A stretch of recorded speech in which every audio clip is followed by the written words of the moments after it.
संक्रांतीची गोड गोष्ट. खूप वर्षांपूर्वीची ही गोष्ट आहे. त्यावेळी पृथ्वीवर संक्रासूर नावाच्या एका राक्षसाने धुमाकूळ घातला होता. तो खूप शक्तिशाली होता आणि त्याला अंधार खूप आवडायचा. त्याने सगळीकडे भीती पसरवली होती. लहानगा अर्क आणि त्याची आई दीप्ती आपल्या झोपडीत बसले होते. संक्रासुरामुळे सूर्यदेव घाबरले होते आणि दिवस लहान झाले होते. आई, सूर्यदादा इतक्या लवकर घरी का जातात? अर्कने विचारले. आई म्हणाली, त्या राक्षसामुळे सगळीकडे थंडी आणि काळोख वाढला आहे बाळ. लोकांची प्रार्थना ऐकून संक्रांती देवी प्रकट झाली. ती तेजस्वी आणि पराक्रमी होती. तिने ठरवले की ती जगाला संक्रासुराच्या तावडीतून मुक्त करेल. ती एका मोठ्या वाहनावर स्वार होऊन युद्धासाठी निघाली. संक्रांती देवी आणि संक्रासूर यांच्यात मोठे युद्ध झाले. संक्रासूर खूप गर्जना करत होता, पण देवी खूप धाडसी होती. तिने आपल्या तलवारीने त्या राक्षसाचा प्रतिकार केला.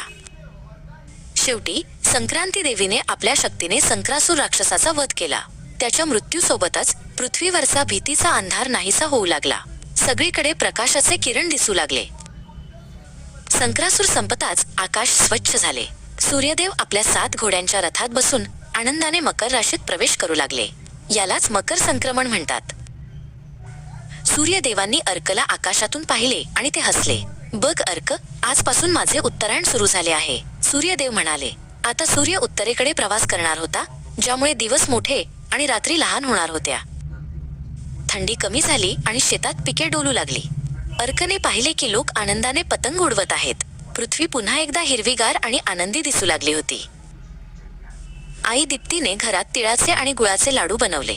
तिने अर्कला समजावून सांगितले, बाळ, हिवाळ्यात तिळगुळ खाल्ल्याने शरीर उबदार राहते. तीळ आणि गुळ जसे एकत्र चिकटून गोड लागतात, तसेच आपणही सर्वांशी गोड वागायला हवे. अर्कने आपला मित्र मल्हारला तिळगुळ दिला आणि म्हणाला, तिळगुळ घ्या, गोड गोड बोला. सर्वांनी जुने भांडण विसरून एकमेकांशी प्रेमाने वागण्याचे वचन दिले. अशा प्रकारे मकर संक्रांतीचा सण उत्साहात साजरा झाला.